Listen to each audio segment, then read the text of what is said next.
Kamusta po ang ating buhay, mga kapatid? Ah, Nakalipas ho yung 2025 at tayo po ngayon ay nasa ika-4 na linggo, tama po ba? Tayo po ay nasa ika-4, ika-3 linggo ng January. Amen? So, ang bilis ho ng panahon, mga kapatid. But still, sabi nga ho, napakabuti ng Diyos sa ating pong mga buhay dahil sabi ho, yung 2025 is napagtagumpayan ho natin. Kung ating pong babalikan, kung ating pong titignan, kung ano ho yung nangyari this past few years. Amen? Sabi ho, makikita ho natin kung gaano kahirap ho yung pinagdaanan ho natin. Amen po ba?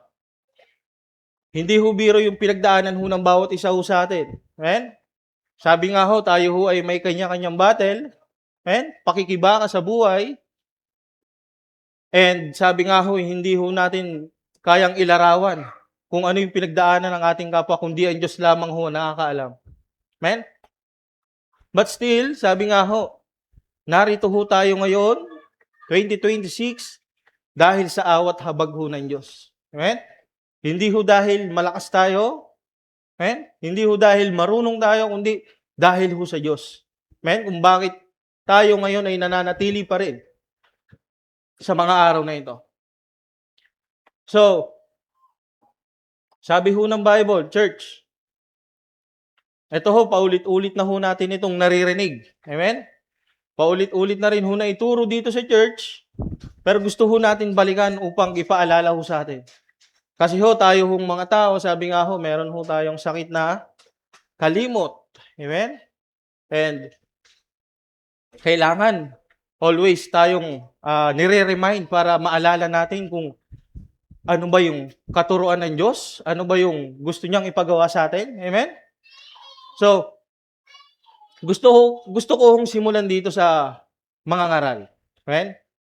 Punta ho tayo sa mga ngaral 12, verse 1. Yeah. Magbasa ho tayo ng Bible.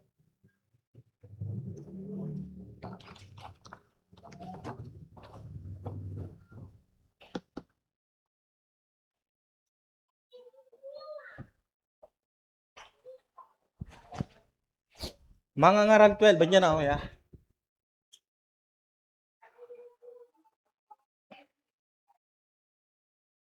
Kasi ho, sa buhay natin ho dito sa mundo, sabi ho, napakarami ho nating isipin. Amen? Marami ho tayong gustong mapangyari sa ating mga buhay. Totoo po ba? Amen? Sabi, meron ho tayong mga pangarap sa buhay. May mga gusto tayong marating sa buhay, gustong mapangyari. Pero, sabi, ano po ba yung pinaka-importante sa lahat? Amen? Wala pa si Kuya. Anyone, church? Ano po ba yung pinaka-importante ho sa ating mga buhay? 12:1, Kuya. Yeah.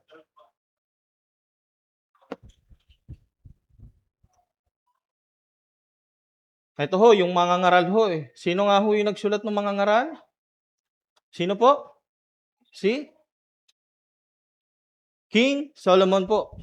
And pag binasa ho natin yung mga ngaral, ang laging bukang bibig ni King Solomon is walang kabuluhan, walang kabuluhan, walang kabuluhan, walang kabuluhan. Amen? Yung buhay natin dito sa mundo is walang kabuluhan kung sabi kung ginagawa lang natin kung ano yung mga gusto natin. Pero sabi, kung tayo ay susunod sa kalooban ng Diyos, amen? Sabi, dun lamang po nagkakaroon ng kabuluhan yung ating buhay. Amen? Nandiyan na po ba, Kuya? Yeah. So, basahin po natin sa mga ngaral 12 po. Verse 1. Daanan lang ho natin na mabilis. Sabi dito, alalahanin mo ang lumikha sa iyo habang bata ka pa. At bago dumating ang panahon ng kahirapan at masabi mong hindi na masaya ang buhay ko. Amen? Verse 2, alalahanin mo siya bago dumilim ang araw, ang buwan at ang mga bituin na parang natatakpan ng makapal na ulap. Darating ang araw na manginginig ang iyong mga bisig at manghihina ang iyong tuhod. Hindi ka na makakanguyang mabuti dahil iilan na lang ang iyong ngipin at lalabo na ang iyong paningin. Verse 4, ang tainga mo'y hindi na halos makarinig. Kahit ang ingay ng gilingan o huni ng mga ibon o mga awitin, hindi na marinig. Matatakot ka nang umakyat sa matataas na lugar o lumakad sa lansangan ng nag-iisa. Puputi ang iyong buhok, hindi ka na halos makalakad at mawawala na ang lahat ng iyong pagnanasa sa bandang huli. Pupunta ka sa iyong tahanang walang hanggan at marami ang magluluksa para sa iyo sa mga lansangan. Kaya alalahanin mo ang Diyos habang nabubuhay ka. Habang hindi pa nalalagot ang kadenang pilak at hindi pa nababasag ang gintong lalagyan. O hindi pa nalalagot ang tali ng timba sa balon at nasisira ang kalo nito. Kung magkagayon, babalik ka sa lupa kung saan ka nagmula at ang espiritu mo'y babalik sa Diyos na siyang nagbigay nito. Sabi ng mga ngaral, walang kabuluhan, tunay na walang kabuluhan ang lahat. Na yes, sabi kinreate tayo ng Diyos at meron tayong free will. Amen? So napakabuti ho ng Diyos sa ating buhay dahil binigyan niya ho tayo ng kalayaan or kalayaang pumili. Pero sabi, kahit nagbigay ang Diyos sa atin ng kalayaang pumili, pero nagbigay pa rin siya ng choices sa mga buhay natin kung ano ba yung dapat nating piliin. Amen? Bakit po? Nakita niyo po kung gaano kabuti yung Diyos sa ating buhay. Sabi, binigyan ho tayo ng Diyos ng kakayahan or kalayaang pumili, pero nagbigay pa rin ho siya ng choices kung alin yung pipiliin natin. Amen? Ganun po kabuti ang Diyos sa ating mga buhay, mga kapatid. Na ayaw niya ho tayong malagay sa kapahamakan o ayaw niya hong mapili natin yung maling landas. Nasabi ho nga natin kanina, marami ho tayong mga gusto sa buhay.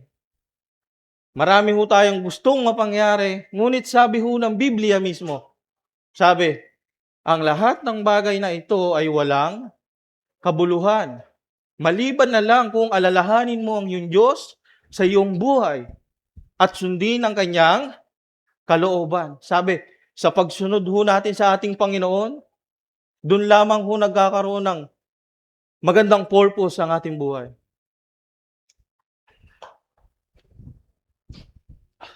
Na may gusto akong itanong sa inyo, church. Ito, madalas na ho natin ito narinig. Sabi ho, ano po yung purpose ng buhay natin? Bakit tayo binuhay ng Diyos?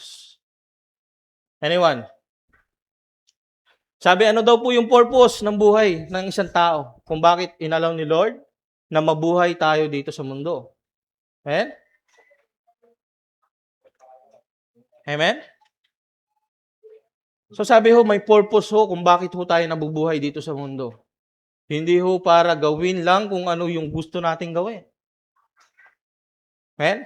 Sabi ho dito, babalang ho tayo ng konti sa last verse ng mga ngaral. Sabi, ano daw po yung purpose ng buhay ng isang tao? Sabi dito sa verse 13, mga ngaral 12, verse 13, sabi po, ngayong nabasa mo na ang lahat ng ito ang aking huling payo. Amen? Matakot ka sa Diyos at sundin mo ang kanyang mga utos. Dahil ito ang tungkulin ng bawat tao. So ano daw po yung tungkulin ng bawat tao? Ano daw po yung purpose kung bakit tayo ay nabuhay? Binuhay ng Diyos. Kundi ang sumunod sa kalooban ng Diyos. Amen? Sabi po sa verse 14, sapagkat hahatulan tayo ng Diyos ayon sa lahat ng ating ginawa, mabuti man o masama, hayag man o lihim. So nakita nyo, church, kung ano ho yung purpose ng ating buhay. Kung bakit until now, inaalaw ni Lord, nagising tayo, buhay tayo. Sabi ho, gusto ng Panginoon na tayo'y makasunod sa kanyang kalooban. Bakit daw po? Kasi sa bandang huli, tayo daw po ay hahatulan. Amen? Kung sa ano po yung ginawa natin, mabuti man o masama. Sabi nga ng Biblia, kung ano ang iyong tinanim, ay siya mong aanihin. Amen? So yun pala yung purpose ng buhay natin, church. Yung makasunod sa kalooban ng Diyos.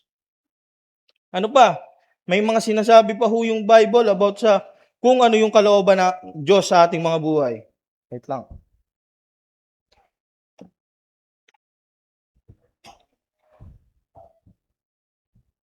Sabi po sa Isaiah 43, verse 7, sila ang mga taong aking tinawag. Nilikha ko sila para sa aking karangalan. Amen? So, bakit daw tayo nilikha ng Diyos? Sabi niya Isaiah, para sa karangalan ng Diyos. Amen? Para papurihan, bigyang papuri ang nag-iisang dakilang Diyos na ating buhay. Amen? Then sabi po sa 1 Corinthians 10,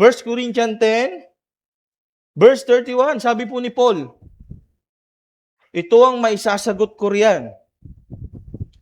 Ano man ang inyong gawin, kumain man o uminom, gawin nyo lahat sa ikapupuri ng Diyos. So malinaw po, church, na sinasabi ng Biblia, sinasabi ng Diyos, kung ano yung purpose ng isang tao. Ito'y walang iba kundi ang sumunod at magbigay ng kapurihan, karangalan sa Diyos. Amen? Now, ito po yung magandang part Gusto ko pong maintindihan natin kung bakit, saan nila kaya nakuha yung idea na yun na ang kalooban ng Diyos sa ating mga tao ay ang pagsunod sa kalooban ng Diyos. Amen? Sabi tatlong author ng Bible, una si King Solomon, Isaiah, and Paul. And of course, marami pa iba na nagsasabi na ang kalooban ng Diyos sa tao or kung ano ba yung purpose ng buhay ng tao is yung sumunod sa kalooban ng Diyos. Sabi, saan po nila nakuha yung idea? Amen? Na tayo'y dapat sumunod sa kalooban ng Diyos. Kung nagbabasa kayo ng Bible, sa umpisa pa lang makikita na natin or sinasabi na ng Diyos sa atin na ang purpose ng buhay natin is ang pagsunod sa Diyos. Amen? Kaya po hindi maaari na sabihin natin na ito pag nanonood tayo ng movie or mga story, di ba? Sabi, hindi mo malalaman yung story kung hindi ka mag-start sa umpisa. Pag nag-start ka sa gitna, sabi, marami ng misinfo. Amen? Kumbaga, hindi mo alam yung totoong katotohanan. Kaya sabi, kailangan sa umpisa ka mag-umpisa. So, kaya palagi natin sinasabi dito sa church na ito, na mahalaga po ang bawat talatang nakasulat sa Biblia. Simula umpisa hanggang sa dulo. Kasi kung walang umpisa, wala ring dulo. Magkakaroon tayo ng confusion or misinfo o maling pagkakaunawa. Now, hindi tayo lalayo doon sa topic ni Ate Aya. Punta tayo sa Genesis. Dito pa lang makikita na natin kung bakit yun yung purpose ng tao, yung sumunod sa kalooban ng Diyos. Punta po tayo sa Genesis, kuya. Genesis 1, sa pinakasimula. Makinig po mabuti church. Dahil medyo maiksi lang yung ating preparation, so dapat maintindihan, maunawaan natin ang mabuti. Genesis 1, verse 26. Pagkatapos, sinabi ng Diyos, likhain natin ang tao ayon sa ating wangis. So, saan daw ho nilikha yung tao? Sa wangis ng Diyos. Ano po ba ibig sabihin ng wangis?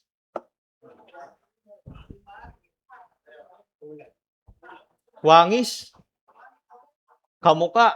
Amen? Pero mas anuhin natin, intindihin natin ng mabuti, church, ha? Anig po. Sabi, pagkatapos sinabi ng Diyos, likhain natin ang tao ayon sa ating wangis. Sila ang mamamahala sa lahat ng uri ng hayop, mga lumalangoy, lumilipad, lumalakad, at gumagapang. Kaya nilikha ng Diyos ang tao, lalaki at babae ayon sa wangis niya. So pag nagbasa ho tayo ng Biblia, sabi, hindi ho natin pwedeng iliteral. Amen? Kasi ho, yung Bible, sabi ho, ang original words or pinanggalingan netong mga salita is Hebrew. Amen? So sa Hebrew, iba po yung pinakasinasabi dito sa talatang ito. Sabi po dito, sa English, then God said, let us make mankind in our image, in our likeness. Amen? So ngayon, babalik po tayo sa Hebrew, kung saan yung pinagsimulan ho ng original na konteksto ho nito. Amen? So ano ho yung ibig sabihin ng image? Hindi ho ibig sabihin nun literal is yung kamukha ng Diyos. Amen? Sabi may mas malalim pang, ano ba tawag dito? May mas malalim pang mensahe yung Diyos patungkol dito sa imahe ng Diyos kung bakit daw binuo yung tao sa wangis ng Diyos. So sabi ho sa Hebrew word, ang Hebrew word po ng image is, kaya pwedeng pakita mo sa kanila yung, yung picture. Yan, nandiyan, nakita niyo yung picture? Selem. Sabi, yung ibig sabihin po ng image or likeness is selem na may root word na cell. Amen? Sabi yung root word na cell, sabi po dito, makinig po ang ibig sabihin po nun is shadow. Amen?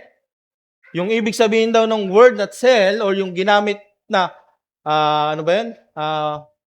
Yung ginamit na word dun sa likhain natin ng tao ayon sa ating wangis is, yung original na translation niya is shadow. Sabi, shadow or reflection. Amen? Or representation. So yun daw po yung ibig sabihin ng word na image dun sa talata ng verse Genesis 1 verse 26. So sabi, tayo daw po ay nilikha ayon sa wangis ng Diyos and sa original na konteksto ay sa shadow or anino ng Diyos. Amen? Na gusto kong balikan yung binasa ni Pastora kanina. Sa 1 Corinthians, 1:10. 1:10 po. Yeah. Balikan natin yung 1 Corinthians 1:10. Makinig po church Sabi dito, mga kapatid, nakikiusap ako sa inyo sa pangalan ng ating Panginoong Hesukristo na magkaisa kayong lahat na walang hidwaang mamamagitan sa inyo, magkaisa kayo sa isip at sa layunin. So sinasabi po sa 1 Corinthians yung pagiging kaisa ng kapatiran or magkakaisa ho tayo bilang magkakapatid sa Diyos. So bakit ho nasabi yun ni Paul? Yung pagkakaisa, which is hindi ho madali yun mga kapatid. Kung atin pong lalaliman lang ho yung pag-unawa at ihihingi sa ating Diyos, i-desire, mas maiintindihan nating mabuti. Balik tayo dun sa root word na sabi, cell. Yung shadow. Ito po yung church Kaya ho nasabi ni Paul, ni King Solomon, sino ba? Ni Isaiah, na kung bakit daw yung purpose ng isang tao ay ang pagsunod sa kalooban ng Diyos is dahil po dito, church. Dahil po dito. Kasi tayo daw po ay nilikha sa wangis ng Diyos or sa image ng ating Panginoon. Now, sabi yung kahulugan ho ng wangis at image sa original na konteksto or salita ng Hebrew ay shadow. Ano po ba kapag shadow, church? Pagka naglalakad tayo, ano po ba yung ginagawa ng shadow? Sumasayaw po ba? Hindi. Amen? Sabi, ginagawa ng shadow kung ano ho yung ginagawa natin. Amen? So, malinaw ho na sinasabi ho ng Biblia kung bakit yun po yung purpose ng ating mga buhay, ang pagsunod sa kalooban ng Diyos. Kasi ho tayo po'y nilikha sa wangis ng Diyos, which is shadow, yung ibig sabihin sa original na context. So kung ano po ang ginagawa ng Diyos, dapat yun din po ang ginagawa nating mga tao. Amen? Sabi nga ho hindi lang ibig sabihin shadow, sabi pero ding reflection. Amen? Representation. Amen? So sabi ko ano ang ginagawa ng Diyos? Dapat yun din po yung ginagawa natin, mga kapatid. Naintindihan po ba? Nuggets po ba natin, mga kapatid? Na kung bakit yun yung purpose ng ating buhay. Ang pagsunod sa ating Panginoon. Kasi nga ho tayo inilikha sa wangis ng Diyos, mga kapatid. Sabi, hindi tayo nilikha ng Diyos para gawin kung ano lang ang ating mga gustong gawin. Nilikha tayo para, sabi, parangalan, papurihan ng Diyos. Sabi ni Isaiah, di ba? Sabi ni Paul, ano man ang iyong ginagawa, gawin mo ito para sa kapurihan ng Diyos. So church, pero ito po yung sabi nagbigay ang Diyos, yung tinatawag na free will. Amen? Kalayaang pumili. Sabi, binigyan tayo ng Diyos ng kalayaang pumili. Bakit ho tayo binigyan ng Diyos ng kalayaang pumili? Or kung yung purpose natin sa buhay is yung pagsunod sa Panginoon. Amen? Di ba? Tayo po yung mga shadow or reflection ng Diyos dito sa lupa. So kung ano daw dapat ang ginagawa ng Diyos, yun din ang ginagawa dapat nating mga tao. Pero sabi, nagbigay ng Diyos sa atin ng sinasabing ang free will o kalayaang pumili. Nasabi, pwede mong gawin yung gusto mong gawin, pero sabi, may mga kapalit or may mga, ano ba tawag doon? May consequence. Sabi, binigay ng Diyos yung free will sa atin. Kasi hindi tayo kinreate ng Diyos na parang isang robot, mga kapatid. Kinreate tayo ng Diyos na may kalayaan. At ayaw ng Diyos na sumusunod lang tayo sa gusto niya dahil yun yung design niya sa atin. Ang gusto po ng Panginoon, sumusunod tayo dahil yun yung talagang laman ng ating mga puso. Amen? Kumbaga, hindi ho tayo napipilitan, church, kung bakit sumusunod tayo sa Diyos. Yun po yung napakagandang gawa o likha ng ating Panginoon sa ating mga buhay. Ayaw ng Diyos na sa pilitan, pero gusto niya malaya kayong pumili. Pero sabi natin kanina, sabi kahit nagbigay ng free will ang Panginoon, pero nagbigay pa rin siya ng hint. Amen? Sabi, piliin mo ngayon ang buhay o kamatayan. Amen? Sabi, pag pinili mo ang buhay, magkakaroon ka ng buhay. Amen? Pero pag pinili mo ang kamatayan, mawawalan ka ng buhay. Amen? So, Ito po yung creation ni Lord, kung paano nag-work sa ating mga buhay, kung gaano siya kagaling, kung gaano siya ka-creative. Di ba sabi nga ho, kapag tayo ho'y nagsasaliksik ng salita ng Diyos, mamamangha tayo sa kanyang mga gawa. Amen? Nandun ho ba kayo sa point na gano'n?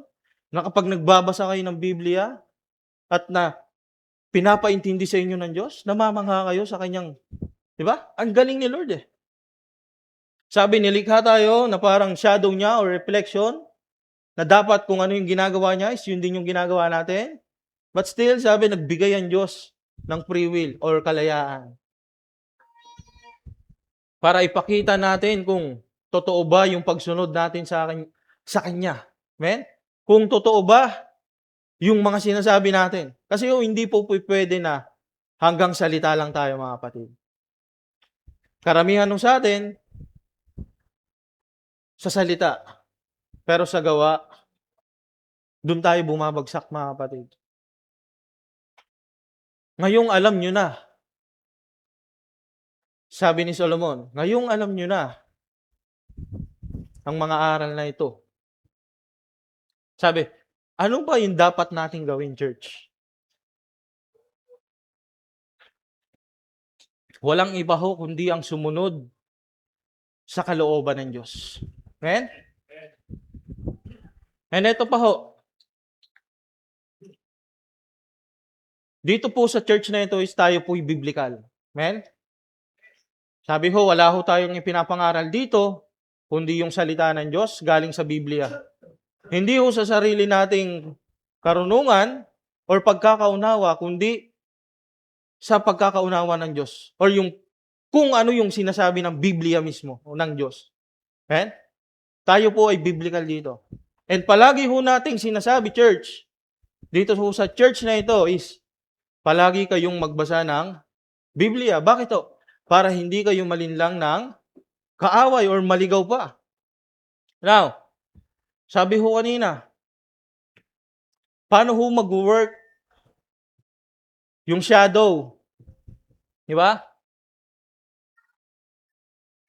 Paano ho tayo makakasunod sa Panginoon na kagaya ng sa Kanya? Yung sinabi nung sa 1 Corinthians 1:10, di ba? Sabi tayo po ay magkaisa. Magagawa lang ho nating magkaisa kung ano po, church? Kung pare-parehas natin alam or dala-dala yung salita ng Diyos sa ating mga buhay. Tingnan niyo po to, church. Pag madilim, may anino po ba? Wala? Walang anino pag madilim, church, no? So, wala kang makikitang pagkilos, paggalaw, pag madilim. Pero pag maliwanag, church, may anino, wala? Meron. Amen? Sabi, dun lumalabas yung anino kapag ka nasa liwanag. So, ito, church, makinig ng mabuti. The Word of God Himself is God.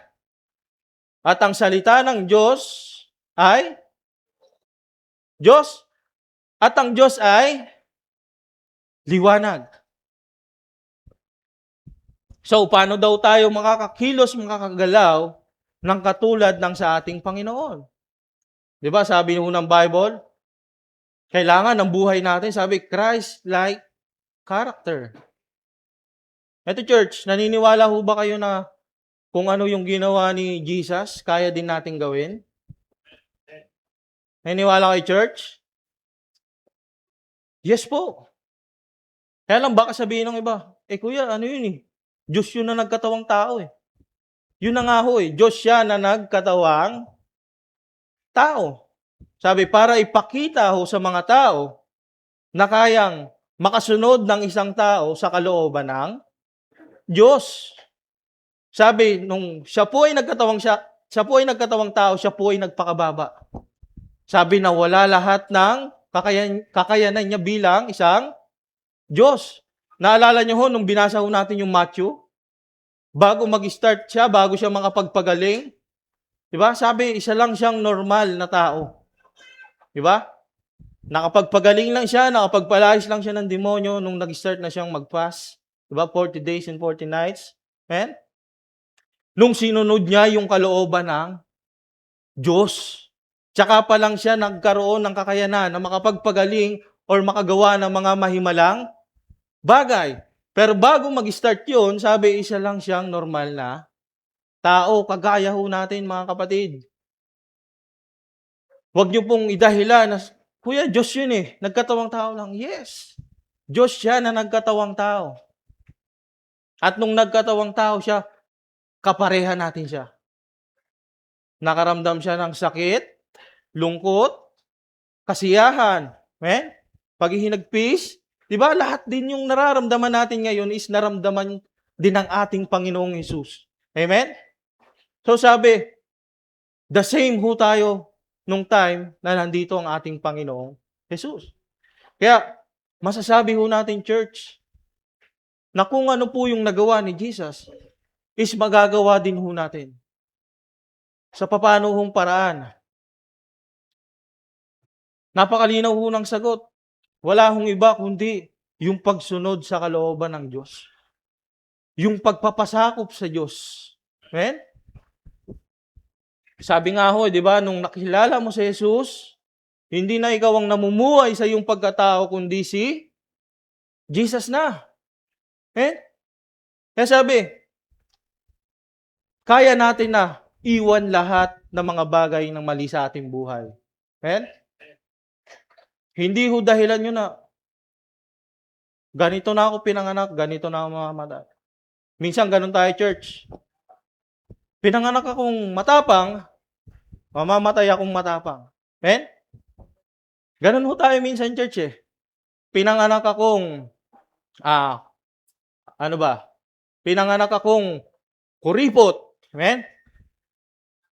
Hanggang sa mamatay ako, kuripot. Hindi ho. Sabi ho, lahat po yun is kaya nating i-bow down sa ating Panginoon at hayaan na ang kalooban ng Diyos ang maghari sa ating mga buhay. Sabi ho nga ang buhay ng isang tao ay choice. Naniniwala ho ba kayo doon, church? Kaya nga sabi, may free will eh. Kasi nga, may choice. Amen? Pero sabi, kaya mong hindi maging matapang or maging magagalitin by choice. Sa tulong ng ating Panginoon. Totoo po ba? Sabi, pag kilala mo na si Jesus, tinanggap mo na si Jesus, hindi na ikaw ang namumuhay sa iyong sarili, kundi si Jesus na. So, hindi mo na dapat pinapahalagahan kung ano yung nararamdaman ng iyong damdamin. Ano dapat yung tinitingnan natin? Or pinapahalagahan natin kung ano yung kalooban ng Diyos. No, sabi, magagalitin ka. Pikunin. Sabi, choice mo yun kaya ka napipikon. Totoo po ba, church? Choice mo yun kaya ka naiinis sa kapwa mo. Bakit? Kasi may choice naman din na hindi ka mainis or mapikon sa iyong kapwa. Totoo po ba? Totoo po, church. May choice ho tayo, mga kapatid. May choice tayo na maging mabuti sa araw na ito. At sa mga susunod pa hanggang sa tayo'y mawala. Totoo po ba, church? Sabi, sa tulong ng Diyos, sa awat habag ng Diyos, pag pinili natin yung mabuti, ano sabi? Tayo ay mapapabuti. Eto, church pansinin nyo po. Diba, tayo daw po ay anino o refleksyon ng Diyos dito sa lupa. Ang Diyos po ay kumikilos or gumagalaw na sabi, puro kabutihan. Walang masamang nanggaling sa Diyos. So kung ikaw ay anino ng Diyos, dapat ang nakikita sa iyong buhay is kabutihan. Amen? Ngayon, kung ang nakikita sa iyo ay kamalian, pagkakasala, karumihan, sabi, baka wala ka na doon sa liwanag. Wala ka na doon sa spotlight, kaya sabi, hindi na makita yung anino mo. Nandun ka na sa kadiliman, kaya sabi, ginagawa mo kung ano yung gusto mo, Walang nakakita sa'yo, okay lang. Di ba? Kala mo okay ka na. May church? Pero sabi, kapag ang kilos at galaw ng isang tao ay hindi naayon sa kalooban ng Diyos, sabi, isa lang ho yung dapat nating gawin, mga kapatid. Yung sabi ho ni Jesus, di ba? Learn from me for I am gentle and humble. Magpakumbaba at bumalik sa ating Panginoon. Pansinin niyo po ito, church. Nung panahon na yung ating Panginoong Hesus ay nagpagaling ng may mga sakit. Sabi niya po sa mga pinagaling niya, bumangon ka na, umuwi ka na, at huwag ka nang magkasala. Amen? Sila po yung nagkasala, ngunit pinatawad ng Diyos. Amen? Ngunit sabi ng Diyos, huwag mo nang balikan kung ano yung mga dati mong pamumuhay. Amen? Ipamuhay mo kung ano yung natanggap mo sa Panginoon. Amen, church? So dapat sa atin po, bilang isang mananampalataya, tayo po'y pinatawad na ng Diyos. Sabi nga ho, di ba? Tayo po'y naligtas sa awat habag ng Diyos, sa grace ng Panginoon. Amen? Pero sabi, dahil ba tayo naligtas na sa grace ng Panginoon is wala na tayong kailangang gawin? No. Sabi ho, meron pa ho tayong kailangang gawin. Sabi, dahil niligtas niya na tayo by grace, ano ho yung dapat gawin ng isang tao? Sumunod na sa kanyang kalooban. Amen? At hindi na muli magkasala. Kasi kung sinave tayo ni Lord by grace at wala na daw tayong kailangang gawin, dahil ligtas na nga daw tayo, sabi, mapapawalang saysay ho lahat ng katuruan ng ating Panginoong Hesukristo. Amen? Tayo ho ay naligtas na. Totoo po yun. Sa krus ng Kalbaryo, tayo niligtas na ng ating Panginoong Hesus. Walang question doon, no doubts. But still, dahil tayo ligtas na, sabi, kailangan nating kumilos, gumalaw, na naaayon na sa kalooban ng Diyos. Dahil tayo ay naligtas na. Amen? For example, sa school, di ba? Na-example na natin to. Pag pumasa ka sa first grading, meron pang second grading. So, para makapasa ka sa second grading, may gagawin ka, wala? Meron. So, dapat gawin mo kung ano yung pinapagawa sa iyo ng Diyos. Dahil niligtas ka na niya, ano ba yung turo ni Lord? Nung niligtas ka niya, sabi, ibigin mo ang iyong kapwa gaya ng pag-ibig mo sa iyong sarili. Niligtas ka ni Lord, tapos galit ka sa kapwa mo. Asar ka sa kapwa mo. Diba? So, nasan yung pagpapahalaga sa kaligtasan na ibinigay sa iyo ng Panginoon? Amen? Sabi, ngayong niligtas na tayo ni Lord, kailangan may gawin ho tayo. Which is yung mabubuting bagay na kalooban ng Diyos. Amen? Now, balik ho tayo doon sa shadow or reflection ni Lord. Nasabi natin kanina, makikita or makakakilos tayo o makakagalaw ng naayon sa kalooban ng Diyos sa pamamagitan po ng salita ng Diyos. Sabi nga ho, di ba, may kasabihan po tayo, ang Biblia ang salamin ng ating buhay. So, kung ang Biblia ay palagi natin binabasa, ang salita ng Diyos ay nasa ating mga puso, sabi, ano daw yung magiging kilos at galaw natin?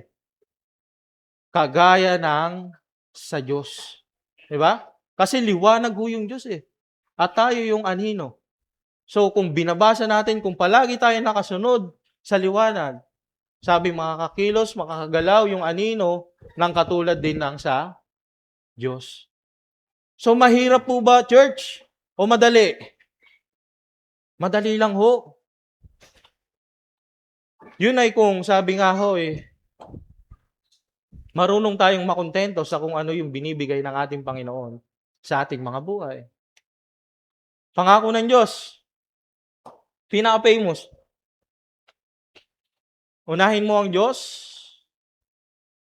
seek ye first the kingdom of God and His righteousness, and all these things shall be added unto you. Amen. So, marami ho tayong mga gustong gawin sa buhay. Gusto nating maging successful. Hindi naman ho masamang maging successful. Hindi rin ho masamang magkaroon ng mga gusto natin sa buhay. Totoo po ba? Pero sabi, kailangan inuuna natin ang Panginoon. Nagiging masama lang ho yun kung inuuna natin yung mga bagay na yun at nababaliwala na natin ang Diyos. Totoo po ba?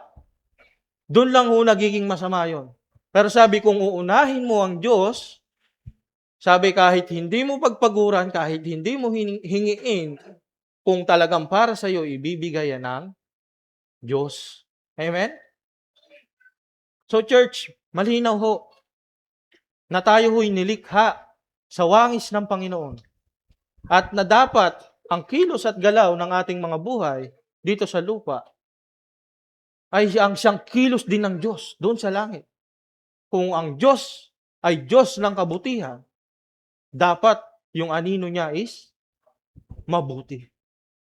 Hindi sumasayaw. Naglalakad yung Diyos tapos yung anino sumasayaw kung ano-ano ginagawa. Diba? Sabi, baka sa ibang anino ka na. Hindi ka kay Lord. Sabi, yung anino ni Lord, ang Diyos ay mabuti. Kung ano yung ginagawa ng Diyos na mabuti, dapat yun din ang ginagawa ng anino o refleksyon ng Panginoon. Amen? Sabi ho dito sa Matthew, punta ho tayo kuya ng Matthew.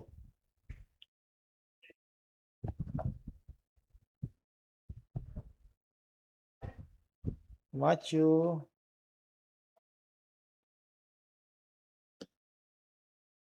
Ano yan?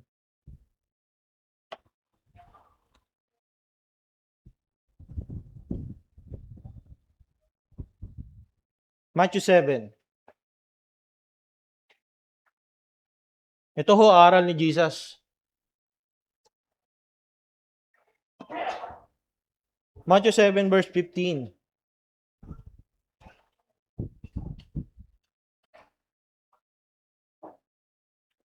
Matthew 7 verse 15. Sabi dito, nakikilala ang puno sa bunga nito. Diyan ka na, kuya. Matthew 7 verse 15. Ito po, katuruan po mismo ni Jesus. Church. Diyan ka na, kuya. Basahin nun natin ng mabilis. Sabi dito, mag-ingat kayo sa mga huwad na propeta. Lumalapit sila sa inyo na parang mga maamong tupa, pero ang totoo, tulad sila ng mga gutom na lobo. Sabi, makikilala ninyo sila sa kanilang mga gawa. Ang matitinik na halaman ay hindi namumunga ng ubas o igos. Verse 17. Ang mabuting puno ay namumunga ng mabuting bunga, at ang masamang puno ay namumunga ng masama. Verse 18. Ang mabuting puno ay hindi namumunga ng masama, at ang masamang puno ay hindi namumunga ng mabuti. Verse 19. Lahat ng punong hindi namumunga ng mabuti ay pinuputol at tinatapon sa apoy. Kaya nga, makikilala nyo ang mga huwad na propeta sa kanilang mga gawa. Nagme-make sense po ba, church? Sabi dito, ang lahat ng puno na hindi namumunga ng mabuti ay pinuputol at tinatapon sa apoy. Now, kung babalikan ho natin yung mga ngaral, sabi daw ho, tayo po ay, ano sabi sa mga ngaral? Balik tayo sa mga ngaral.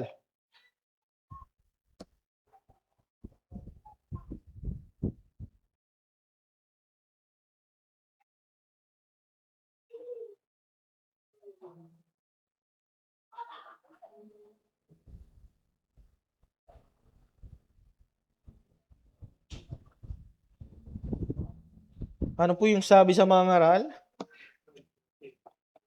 Mga ngaral 12, sa may pinakalas. Verse 12.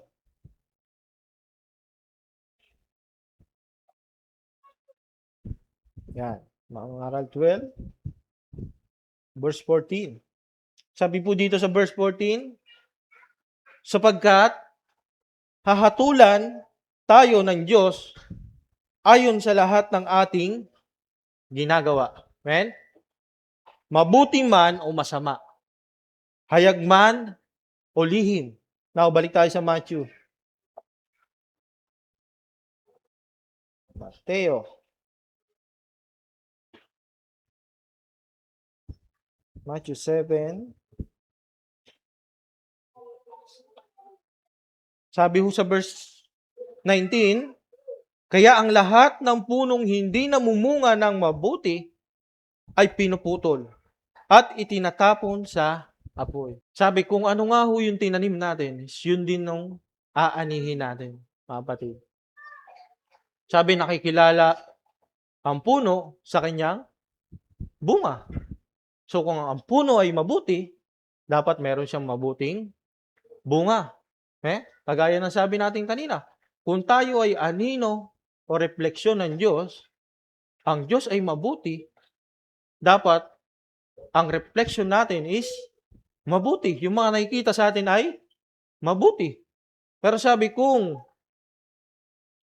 ang bunga natin ay masama, sabi, baka hindi tayo sa Diyos nakakonekta. Baka sarili lang ho natin yun.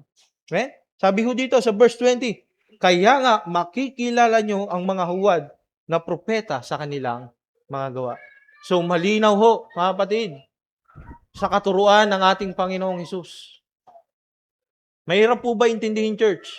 Madali lang ho, di ba? Malinaw na malinaw ho na kung ano ho dapat yung pamumuhay ng isang tao. Amen? Ang Diyos ay mabuti, dapat tayo ay mabuti. Ang Diyos ay mapagmahal, dapat tayo ay mapagmahal. Diba? Sabi, si God ay pagmamahal. Amen? So kung tayo ay sumusunod sa Panginoon, dapat marunong din ho tayong magmahal. Amen? Gusto ko basahin natin to. Last. Sa verse 21, pababa. Mabilis lang po ba, church? Parang naantok na yung iba. Sabi ko sa verse 21, marami ang tumatawag sa akin ang Panginoon. Pero hindi ito nangangahulugan na makakapasok sila sa kaharian ng langit. Ang mga tao lang na sumusunod sa kalooban ng aking amang nasa langit ang mapapabilang sa kanyang kaharian. Sino lang daw yung mapapabilang sa kaharian ng Diyos? Yung sumusunod sa kalooban ng Diyos. Sabi, marami hong tao na nagsasabi or tumatawag ng Panginoon, Panginoon, pero sabi ng Diyos, hindi yun nangangahulugan na sila'y makakapasok sa kaharian ng Diyos sapagkat yun lamang mga sumusunod sa kalooban ng Diyos. Amen? Sabi ko sa verse 22, marami ang magsasabi sa akin sa araw ng paghuhukom, Panginoon, hindi ba't sa ngalan nyo'y nagpahayag kami ng inyong salita? Amen?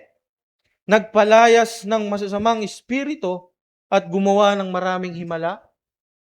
Verse 23, ngunit sasabihin ko sa kanila, hindi ko kayo kilala. Lumayo kayo sa akin, kayong mga gumagawa ng masama. So kagaya ho ng sinabi ho natin kanina, ang Diyos ay mabuti. At kung tayo'y refleksyon ng Diyos, dapat mabuti tayo. Amen? Sabi dito, ngunit sasabihin ko sa kanila, hindi ko kayo kilala, lumayo kayo sa akin, kayong mga gumagawa ng masama. Diba? Pinoproclaim nila, nakilala nila si Jesus. Sabi nga, sila po ay nagpagaling pa. Amen? Nagpalayas ng mga demonyo. Pero yung sabi ni Jesus, hindi ko kayo kilala. Sabi, kikilalanin lang kayo ng Diyos kung tama ang inyong buhay. Kung tama ang laman ng inyong mga puso. Amen? Kasi marami sa panahon natin. Yes, kilala nila ang Diyos. Nag-aaral naman sila ng Biblia. May knowledge sila patungkol sa salita ng Diyos. Pero sabi, hindi nakikita sa kanilang pamumuhay. Which is nakakalungkot, mga kapatid. Amen? Na dapat kung talagang kilala natin ang Diyos at daladala natin ang kanyang mga salita, sabi yun dapat yung magre-reflect sa ating mga buhay. Sabi nga natin, tayo po ay puspos ng banal na Espiritu Santo. So dapat ito po yung nakikita sa atin, fruit of the Holy Spirit. May self-control, gentleness, faithfulness, goodness, kindness, patience, peace, joy, and love. So yun po yung mga katangian na dapat nakikita sa ating mga buhay. Kuya, wala kang perfectong tao. Si Jesus nga nagawa tao. Nagkatawang tao.